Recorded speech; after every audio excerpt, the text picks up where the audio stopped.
जय सीताराम। जय राधे श्याम। भगवान के प्रिय भक्तों, एक प्रसंग आता है श्री रामचरितमानस में कि हनुमान जी महाराज संजीवनी बूटी लेने जा रहे हैं और रास्ते में उन्हें कालनेमी मिलता है।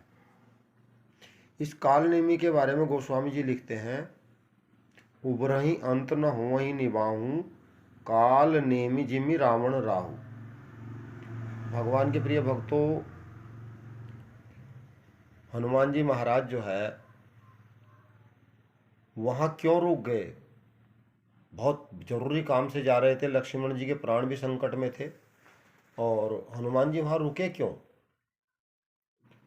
देखिए, इस प्रसंग से ये पता लगता है, जब हम किसी का बढ़िया पहनावा देखते हैं, बढ़िया तिलक माला देखते हैं, बढ़िया सब कुछ देखते हैं, तो हम लोग सोचते हैं ये भक्त है, ये भगवान का भक्त है, ये भगवान के नाम का कीर्तन कर रहा है, कथा कह रहा है, ये भगवान के नाम के भजन कर रहा है। तो हम लोग ये सोचते हैं कि क्यों ना यहाँ थोड़ी देर रुका जाए। और विश्वास कीजिए, आज के समय में कलयुग में बहुत सारे कालनेमी घूम रहे हैं। कालनेमी मतलब भगवान का भजन उनका अपना पर्पज नहीं है।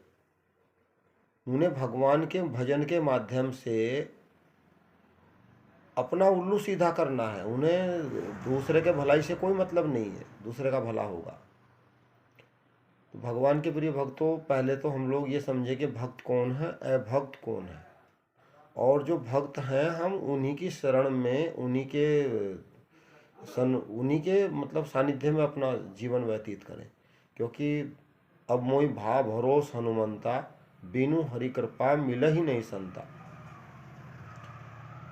दुर्लभ होता है। देखिए, गोस्वामी जी एक जगह कहते हैं कि बगुले और कौवे तो सब जगह देखने को मिल जाएंगे, लेकिन हंस बहुत मुश्किल से मिलता है। विष बहुत सब जगह है, लेकिन अमृत सिर्फ सुनने में ही आता है, देखने में नहीं आता है। तो भगवान के प्रिय भक्तों, 2024 हम लोग अपने जीवन में भगवान से प्रार्थना करते हैं कि हे भगवान, हमें किसी कालनेमी के दर्शन ना हो, और भगवान भला करे उस मकरी का जो जल में छुपी हुई थी।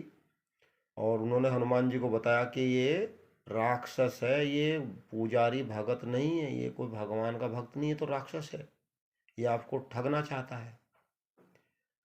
यहाँ पर हनुमान जी महाराज स्नान करके आते हैं और वो कहता है कि भाई दीक्षा ले लीजिए। तब हनुमान जी महाराज कहते हैं पहले दक्षिणा ले लीजिए। तब हनुमान जी महाराज उसको दंडित करते हैं। तो भगवान के प्रिय भक्तों, भगवान की लीला से बहुत कुछ सीखने को मिलता है, बहुत कुछ समझने को मिलता है। भगवान के बताए हुए मार्ग पर जब हम लोग चलते हैं तो हमारा कल्याण ही कल्याण है।